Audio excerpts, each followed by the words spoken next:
Muy bien, damos inicio a la segunda unidad de la parte de pediatría con lo que es puericultura.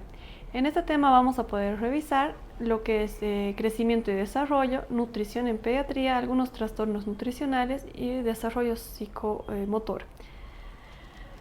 En la parte de crecimiento y desarrollo tenemos que tener en cuenta las recomendaciones de las visitas médicas en cuanto a la etapa del recién nacido hasta la adolescencia.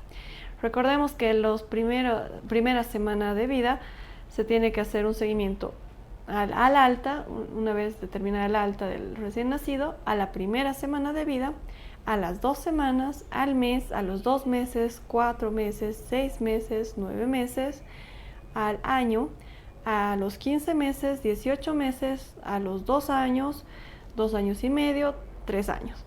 Y a partir de los 6 años, de los 3 años vamos a hacer un control anual y a los 6 años ya empezamos a hacer lo que son los controles cada 2 años hasta llegar a la parte de la adolescencia. Para poder evidenciar o hacer un seguimiento y control de todo lo que va a ser la nutrición, el desarrollo, la seguridad y conducta o comportamiento de lo que va a tener el paciente a lo largo de esta etapa de crecimiento y desarrollo. Dentro de la etapa neonatal vamos a evidenciar o vamos a evaluar lo que son los reflejos neurológicos. Como vemos en el video, es el reflejo de Moro. Este por lo generalmente va a desaparecer a los 2 meses de edad. El reflejo de succión, y en este caso el de las imágenes, es un reflejo de presión palmar y plantar que se van a determinar o se van a ir desapareciendo en el caso del reflejo palmar hasta el 5º o 6º mes de vida y en el caso del reflejo plantar hasta los 9 a 12 meses. Como parte de una evaluación que debemos realizar al recién nacido, dentro del primer mes de vida, debemos evaluar o evidenciar lo que es la fijación de la mirada, movimientos de la cabeza a un lado, la madurez auditiva, en el caso del reconocimiento de ciertos sonidos. Recordemos que en algunos casos, como en los recién nacidos pretérminos, muchas veces suele no estar tan desarrollado la parte de la fijación de la mirada por algunos problemas como enfermedades de retinopatías del prematuro y también la parte de la madurez auditiva. En la etapa lactante tenemos que evaluar o evidenciar todo lo que es la diferencia entre un lactante temprano del primer mes de vida hasta el año de edad y un lactante tardío vamos a determinarlo como un lactante desde el año de edad hasta los 2 años. A los 2 meses el paciente o el niño va a tener la sonrisa social y va a seguir algunos sonidos. Conforme va pasando el crecimiento se va a ir haciendo ruedas, digamos, hacia un lado o al otro, va a empezar a tener inquietud de movimientos para alcanzar algunos objetos y va a tener también la fijación o la mira fija a su mano. A partir de los 6 meses el niño ya se tiene que sentar solo, ya va a pasar algunos objetos de una mano a otra con facilidad, va a poder sostener el biberón y ya va a empezar a balbucear algunas palabras o sonidos. A los 9 meses ya se va a mantener sentado por sí solo, va a empezar a gatear, muchas veces puede golpear lo que son los objetos, ya tiene desarrollado lo que es el movimiento de pinza, puede decir adiós con una mano, emite sonidos de 2 sílabas como mamá o papá. A los 12 meses vamos a evaluar o vamos a empezar a esperar a este paciente que ya empiece a hacer la caminata por sí solo, ya puede beber de un vaso, va a imitar la actitud de algunas personas mayores y va a decir alrededor de 2 a 4 palabras. En el caso de los niños de 15 meses tenemos que hacer una evaluación. En este caso los niños ya pueden incluso caminar para atrás, pueden apilar bloques, usar una cuchara, un tenedor y ya dice de 3 a 6 palabras y empieza a obedecer órdenes. A los 18 meses el niño, el paciente va a empezar a correr, va a poder tener la capacidad de patear una pelota, va a apilar bloques de 4 o más piezas, ya se puede quitar la ropa por sí solo y va a decir alrededor de 6 a 10 palabras. En el caso de los niños de 2 años, ya van a poder subir por sí solos o con ayuda, subir y bajar las escaleras, van a apilar bloques, hasta 6 bloques en pila. Ya puede lavarse, secarse las manos por sí solo, ya une algunas palabras para poder decir algunas frases cortas y va a poder reconocer las partes de su cuerpo. ¿Qué es lo que tenemos que evaluar en una etapa preescolar?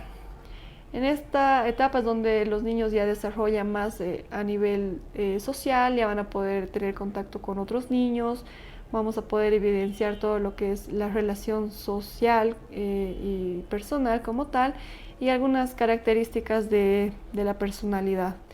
En el caso de los niños de 3 años, estos ya van a empezar a dar pasos alternando los pies, van a dar saltos con una base amplia, van a apilar objetos en más de 8 bloques, ya pueden utilizar bien algunas, lo que es la cuchara o para poder comer por sí solos, ya se pueden colocar prendas de vestir por sí solos, ya tienen un lenguaje comprensible alrededor del 75%, van a decir frases que se comprenden como tal, y conceptos como el día de ayer, el día de mañana, ya están bien fijados en la parte de comprender algunos objetos cortos y pequeños. A los 4 años ya se va a equilibrar sobre cada pie, va a poder hacer saltos sobre un pie, ya empieza a dibujar personas, se cepilla los dientes, se viste sin ayuda y puede nombrar algunos colores. A los 5 años ya va a poder caminar con talón y punta, va a poder copiar algunas figuras en un papel, ya puede contar por sí solo y comprende cuáles son los opuestos de bueno, malo, cerca, corto y demás. A los 6 años ya el niño tiene que tener poder equilibrarse en cada pie durante al menos 6 segundos, va a poder dibujar personas con más de 6 partes del cuerpo, va a poder definir palabras, comienza a comprender cuál es la izquierda, derecha y entre otros conceptos generales. Ya en una etapa escolar, a partir de los 6 a 7 años, vamos a poder hablar de todas las cosas que aprenden en el colegio. Va a empezar a sumar, restar, empezar a escribir por sí solos, empiezan con palabras cortas, luego empiezan a unir frases y esta etapa es la que tiene que ir de a poco desarrollando de acuerdo no solo en la parte escolar, sino también en la casa, acompañado o siendo el seguimiento de los padres. En la parte de la adolescencia es donde ya va a empezar a desarrollar un poco más la parte social, ya va a tener ciertos cambios físicos, corporales que va a poder presentar y que muchas veces tienen como consecuencias alteraciones del estado de las actitudes o de la personalidad que se puedan ver alternados dependiendo del grupo de personas con las que se encuentra alrededor. Hay pruebas que se recomiendan en diferentes etapas, en la etapa de los recién nacidos como estimulación temprana, sonidos, pruebas como tal que pueden ayudar a estimular el desarrollo psicomotor de los niños y también en las diferentes etapas a lo largo del desarrollo y crecimiento. Para poder evaluar los índices de crecimiento, tenemos escalas como tal que nos van a ayudar a determinar las proporciones corporales. Tenemos un índice de seguimiento o de crecimiento de proporciones corporales que nos va a indicar el segmento corporal superior diferenciado del segmento corporal inferior. Al principio, en el recién nacido, este va a tener una relación del segmento corporal superior de 1 a 7 comparado con el segmento inferior, de 1 a 3 en los niños de 3 años, una relación de 1 en los niños de 7 años, y si este fuera alterado o estaría en diferentes proporciones, podríamos empezar a pensar de enfermedades como el enanismo, la condroplasia, que es el crecimiento restringido de las extremidades, o algunas otras como el raquitismo. Podemos determinar el índice de crecimiento a través de la edad ósea y la dentición. Como vemos en imágenes, tenemos una escala proporcional de lo que es el crecimiento. de un recién nacido prematuro, que siempre va a estar por debajo de los índices de crecimiento normal. En los casos del bebé o recién nacido a término, los niños, bebés o infantes de corta edad, de 28 días hasta los 23 meses, en los casos de los niños de 2 a 11 años y de los adolescentes de los 12 hasta los 18 años. Cuando hablamos de una maduración ósea, en el caso de los recién nacidos se puede evidenciar en las rodillas y pies. En los lactantes, en las manos, que se van a identificar a través de placas radiológicas, de 2 a 3 núcleos en la región de las manos. En los preescolares hablamos de los más o menos 3 núcleos del carpo, que estos lucen como en la parte distal también del radio y la rodilla. Tanto el núcleo proximal del peroné y de la rótula. En el caso de los escolares, deberán determinarse mano, pie, codo y rótulas, donde ya se encuentran núcleos en todos estos puntos. Y los adolescentes ya vamos a determinar que se puede tomar en puntos como lo que son las manos y la pelvis, donde se van a notar en algunos casos que sobresale la osificación de los sesamoideos del pulgar. Hablando un poco del desarrollo psicomotor, tenemos un test que es el test de Denver, que evalúa a los niños recién nacidos hasta los 6 años, que por lo general tiene una escala o una valoración de la parte personal social, adaptación, lenguaje y motilidad fina y grosera. Y en esta tabla que vemos en imágenes tenemos una tabla de desarrollo de los 0 a 5 años, que también es la tabla de Denver modificada con Heinzen y Lewat. Esto también va a evaluar la parte de la socialización, el lenguaje y lógica matemática, manipulación y postural. Como vemos acá, tenemos un desarrollo evaluados desde el 1 hasta el 58 y son diferentes puntuaciones que se van a dar en estos casos. Hablando un poco del desarrollo sexual, ya entrando a lo que es la pubertad, vamos a determinar o recordar aquellos síntomas que son característicos de la pubertad, tanto en niñas como en niños. En ambos casos se va a dar la aparición del acné. En el caso de los niños, el crecimiento del vello facial. En el caso de ambos va a ser el crecimiento del vello axilar. En el caso de los niños va a haber un cambio del timbre de voz. En las niñas un crecimiento de mamas, un olor corporal, la aparición de la menstruación, el crecimiento del vello púbico y la forma o el cambio de la forma corporal. En el caso de los niños, aparte de la aparición del acné, el crecimiento de vello facial, el cambio de tono o el timbre de voz, también va a haber el olor corporal, crecimiento del vello púbico y también crecimiento del pene y los testículos. Más o menos esta etapa está caracterizada o se puede desarrollar a partir de los 15 años, pero podemos tener unas variantes de normalidad de la pubertad. En el caso de una puberquía precoz, cuando en las niñas se presenta a partir de los 8 años y en los niños a partir de los 9 años. Puede haber una telarquía prematura, uni o bilateral, y menarquía prematura aislada. Esto puede suceder muchas veces del primer año de vida hasta el 9º año, de 1 a 9 años, que también puede ser otra alteración, una variante de normalidad de la pubertad. Para explicar un poco lo que es la pubertad precoz, vamos a diferenciar lo que es la telarquía prematura, que puede ser aislada, cuando tiene menores de 1 año, y puede ser diagnosticada por una ecografía pelviana normal, ¿no? En el caso de una adrenarquía prematura vamos a tener lo que es la pubarquía aislada, una edad ósea adelantada o inferior a los 2 años, una velocidad de crecimiento puede estar o no acelerada y la ecografía también va a estar normal, y los testículos en el caso de los niños va a estar menor a 4 mililitros. La pubertad precoz vamos a tener lo que es la telarquia, pubarquia, menarquia, y la velocidad de crecimiento va a estar un poco acelerada. La edad ósea también va a estar adelantada, va a estar mayor o igual a 2 años. La ecografía pelviana puberal también se debe realizar en las niñas y los testículos en los niños va a estar aumentado hasta 4 mililitros. Esto como un diagnóstico diferencial de lo que va a ser la pubertad precoz con estas otras dos, telarquía prematura y adrenarquía prematura. Para poder hacer una diferenciación de lo que es la pubertad precoz central, tenemos aquí esta otra tabla, de la pubertad precoz periférica. Cuando hablamos de una pubertad precoz central, hablamos de alteración a nivel de las gonadotropinas elevadas, que se puede corroborar con un estudio de imagen como una resonancia craneal normal, que puede ser una causa idiopática, ¿no?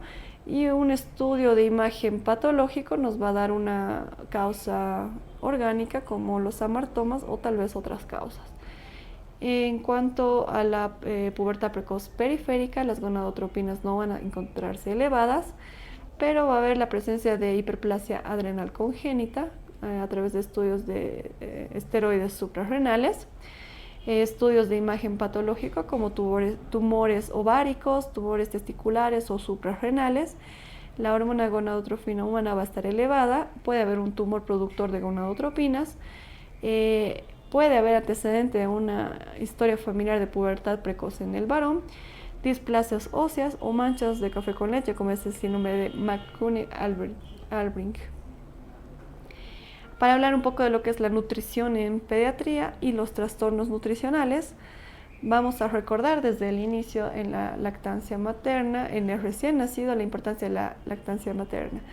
Si bien está recomendada la lactancia materna desde el primer segundo de vida, por el apego precoz y por todas las ventajas que tiene la lactancia materna, ya sea por la relación que tiene la madre con el hijo, por la proximidad que esta relación también que puede mejorar, y todos los factores esenciales también que tenemos nos ayudan a dar como certeza de que la alimentación del lactante a través de la leche materna siempre está 100% garantizado, y este también va a tener muchas ventajas para el recién nacido.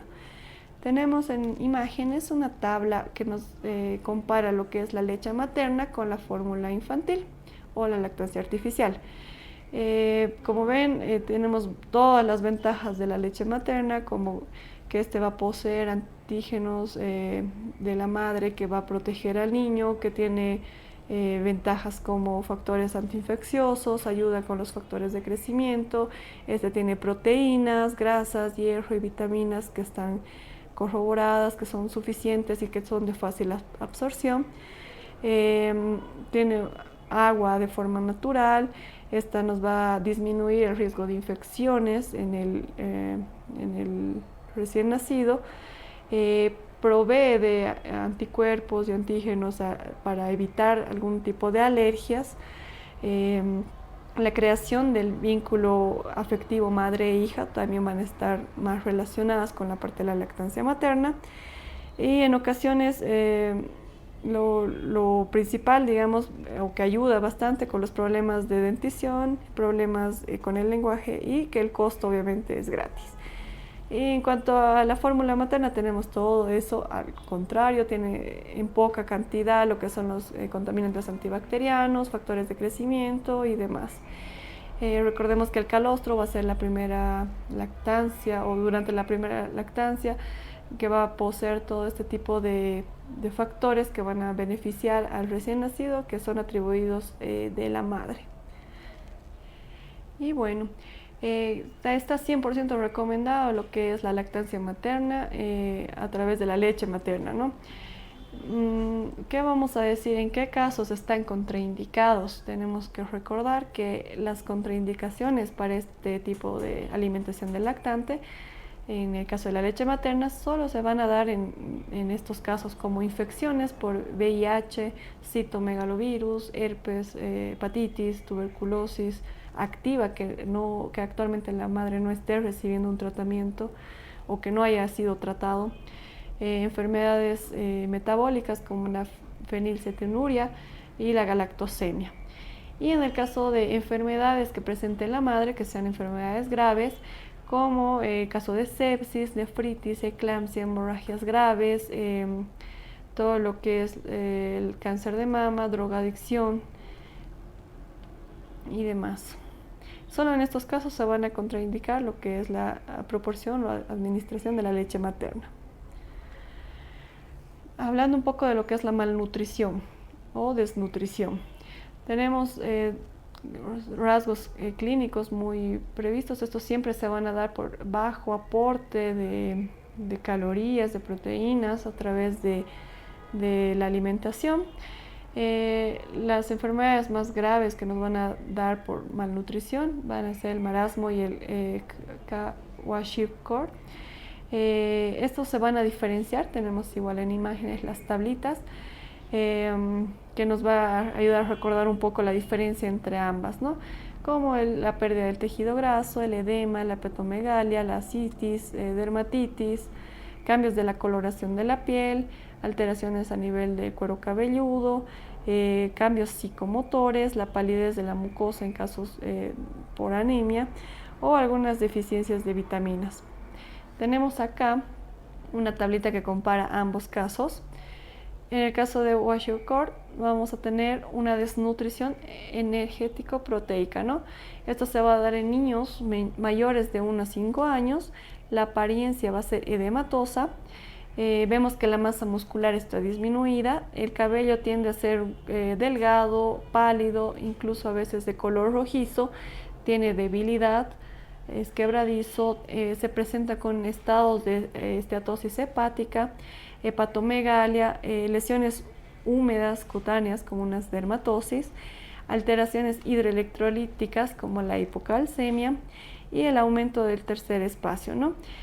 Muchas veces se presenta acompañado de lo que es la hipoalbuminemia y la hipoproteinemia. Vemos el comportamiento o el cuadro como tal va a ser asténico y va a tener una adecuada respuesta al tratamiento y es de una evolución rápida, ¿no? Esto se podría dar en casos de desnutridos agudos. Como vemos en la imagen, algo que nos llama la atención es la retención de los líquidos, que muchas veces va a estar acompañado de fobias e incluso de descamación de la piel. En el caso del marasmo vamos a hablar de una desnutrición enérgico-calórica. Esto se va a dar por lo general en niños menores de 18 meses. La disminución del tejido adiposo tiene como emanación o de la apariencia. Por lo general está comprometido lo que es la talla y los segmentos corporales, con un retraso prolongado o marcado del desarrollo. La piel se va a evidenciar como una piel seca, va a haber disminución de todos los pliegues cutáneos. Este niño va a estar irritable, apático, el cabello por lo general está normal y en este caso la prolongación es un poco más prolongada, la recuperación va a ser un poco más prolongada y después de que se inicie el tratamiento, ¿no? Este caso se lo conoce como los niños con desnutrición crónica y que son los que están mejor adaptados, ¿no? Entonces vemos un poco lo que es la caída del cabello. Se puede decir que es como una facies de una cara de viejito. La piel está toda plegadiza, bien marcada, no hay la parte muscular porque está con una masa muscular disminuida. Hablando del lado opuesto, todo lo que es la obesidad. Vamos a determinar como una clasificación de la Organización Mundial de la Salud que aclara que la obesidad infantil se encuentra diversa o sujeta a diversas causas. Puede ser de una causa de herencia familiar o genética, puede estar relacionada a lo que son los factores socioeconómicos, al estilo de vida actual y muchas veces está relacionada con lo que son los factores hormonales. Dentro de la obesidad infantil podemos determinar la clínica. Si el aporte es calórico excesivo, puede haber una talla y edad ósea elevada. En el caso de la parte de la exploración física, vamos a poder ver un falso micropene, una falsa ginecomastia. Esto porque los pliegues cutáneos que están con exceso de grasa van a recubrir lo que es la parte genital, y se va a poder evidenciar así, ¿no? Puede ser predisponente a lo que es la pubertad o menarquía precoz. Muchas veces está relacionado con la colelitiasis. Se puede evidenciar la epifisiólisis de la cadera femoral, dolores articulares. Muchas veces estos niños ya cuentan con lo que son pie plano y genuvalgo. En el caso de las niñas, tienen bastantes infecciones del tracto urinario a repetición. Un diagnóstico diferencial que debemos hacer en el caso de la obesidad infantil son las causas endocrinas como la enfermedad de Cushing, hipotiroidismo, hiperinsulinemia, alteración de las funciones hipotalámicas, poliquistosis ováricas y el pseudoparatiroidismo. Dentro de los síndromes genéticos tenemos que diferenciarlo con lo que es el síndrome de Turner y Lawrence-Mood-Blitt, entre otros como Cohen y Carpenter. ¿Qué complicaciones van a tener estos niños con obesidad? Está muchas veces relacionado con lo que es la apnea del sueño, la depresión o baja autoestima, por lo que están predispuestos a lo que es conocido como el bullying en la parte social, en la parte escolar. Entonces tienden a tener mucha depresión, ¿no? Pueden tener acentuación de lo que es la desviación de la columna dependiendo del grado de sobrepeso, estrías en la piel dependiendo del grado a nivel del tejido graso, aumento de las lesiones articulares, habíamos dicho de las rodillas, en los pies o a nivel de la columna vertebral. Hay casos de niños que ya tienen obesidad diagnosticada, que presentan hipertensión, aumento del colesterol, aumento de la glucosa en sangre, que muchas veces están relacionados con problemas de hígado y que tienden a tener riesgos para predisponerse a lo que es la diabetes, ¿no? En el caso opuesto al raquitismo, vamos a decir que es la falta de mineralización deficiente en la fase de crecimiento. Pero cuando esto ya tiene un fracaso, la mineralización del hueso maduro ya ha tenido un fracaso, se habla de osteomalacia. Eso se va a ver más profundo en la parte de reumatología. Las causas del raquitismo va a ser un déficit de vitamina D que es aportada al cuerpo, por lo general la vitamina D va a ayudar a controlar apropiadamente los niveles de calcio y fósforo. Si los niveles sanguíneos de estos minerales se han tornado demasiado bajos, el cuerpo puede producir hormonas que estimulen la liberación del calcio y fósforo, lo cual va a llevar a cierto tiempo a que presenten huesos débiles y blandos, ¿no? La falta de producción de la vitamina D por parte de la piel puede ocurrir en personas que viven en climas con poca exposición a la luz del sol, que tienden a permanecer en espacios cerrados, que trabajan en lugares cerrados por muchas horas. En el caso de los niños que no tengan esta exposición a la luz solar, y es posible que uno tenga déficit también por la parte de la alimentación, porque no tiene el consumo adecuado de los productos lácteos, o que es muy frecuente en los niños de padres vegetarianos que no tienen una dieta adecuada. Los síntomas de raquitismo van a estar incluidos como tal dentro del dolor de huesos o sensibilidad. Vamos a ver que se puede observar en la parte de los brazos, de la pelvis, de las piernas y la columna vertebral. Hay una disminución de lo que es el tono muscular por una pérdida de la fuerza muscular, y también esta debilidad va a ir empeorando. Vamos a observar lo que son deformidades dentales. Estas muchas veces tienden a ser una formación retardada de los dientes y el defecto de la estructura de los dientes, ¿no? Puede tener incluso agujeros en la parte del esmalte, e incluso el aumento de las cavidades, que son más conocidas como las caries dentales. Va a presentarse otros síntomas de raquitismo como el crecimiento deficiente, ya que no va a tener un desarrollo adecuado de la parte de los huesos. Estos niños van a tender a tener con más frecuencia lo que son las fracturas óseas y calambres musculares, ¿no?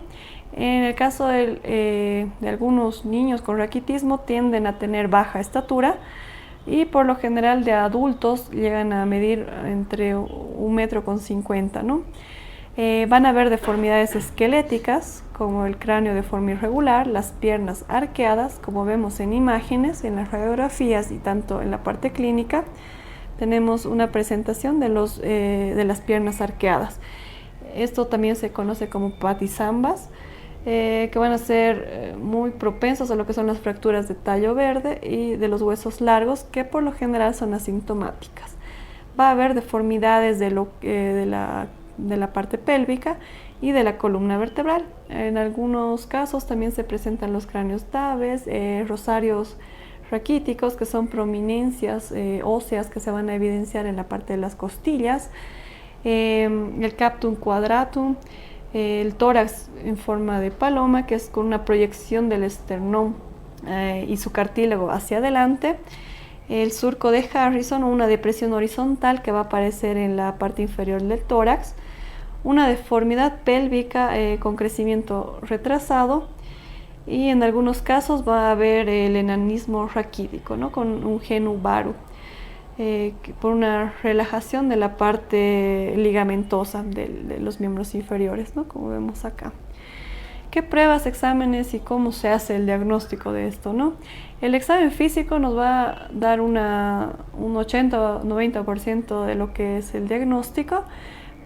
Muchas veces está relacionado con la clínica que el niño refiere, con dolor de huesos, calambres, y más que todo a nivel de las articulaciones y los músculos, ¿no? ¿Qué exámenes nos pueden ayudar como tal? Los laboratorios, un examen de calcio normal o disminuido nos va a hacer pensar en alguna alteración a nivel de lo que es el calcio en general. El calcio sérico, ¿no? Una biopsia del hueso que se realiza muy poco en la actualidad. Las radiografías de hueso, como habíamos visto anteriormente, para determinar el grado, ¿no?, de compromiso del calcio. La fosfatasa alcalina sérica y el fosfo sérico, ¿no?, que también se van a encontrar disminuidos por la mala absorción. El diagnóstico se va a establecer en los lactantes de 4 a 12 meses. La mayoría de los signos que afectan a estos huesos son visibles en una radiografía, como lo hemos visto anteriormente. Y los análisis de laboratorio nos sirven más que todo para poder confirmar y dar un diagnóstico exacto con la disminución anómala de las cifras de calcio y fósforo. El tratamiento para el raquitismo va a ser la administración diaria de 5 a 10 picogramos de vitamina D, o en los casos de que tengan alguna afección renal, se va a dar de 0,5 a 2 picogramos de 1,25 hidroxicolecalciferol. Esto por lo general se puede observar o se puede corroborar de 2 a 4 semanas. Va a haber un crecimiento radiológico que vamos a poder comparar con las placas de rayos X. Y muchas veces se utiliza como dosis profilácticas 15.000 picogramos de vitamina D como dosis única, ¿no? Es más que todo cuando se sospecha que el tratamiento no va a poder ser el adecuado. De todas formas, existe mucha relación que tenemos que evidenciar cuando hay un déficit de calcio con la vitamina D, y está coexistente con la hipocalcemia, más que todo por el déficit de calcio. Como vemos en la imagen, acá tenemos lo que son la placa del rosario, digamos, como raquítico, toda la parte de la parrilla costal. El escorbuto, esta se va a dar por un déficit de vitamina C. Por lo general es más frecuente en los niños de 7 meses a 2 años. Como clínica se va a tener hemorragias cutáneas, hiperkeratosis folicular, hemorragias gingivales a repetición, irritabilidad, extremidades semiflexionadas y abducidas, y que altera el crecimiento óseo, ¿no? Aquí también en el escorbuto se puede ver lo que es el rosario raquítico y en la parte de las costillas. El tratamiento para el escorbuto va a ser el ácido ascórbico de 100 hasta 500 miligramos día por vía oral. Acá les dejo una imagen de lo que es la ausencia, digamos, de vitamina C a nivel corporal, con lo que son las lesiones o microhemorragias cutáneas. Y también se va a ver en la parte de la gingivitis o alteraciones que se ven en la parte gingival. con eso damos fin a la segunda parte de lo que es este tema de pediatría y esperamos ver en los siguientes módulos.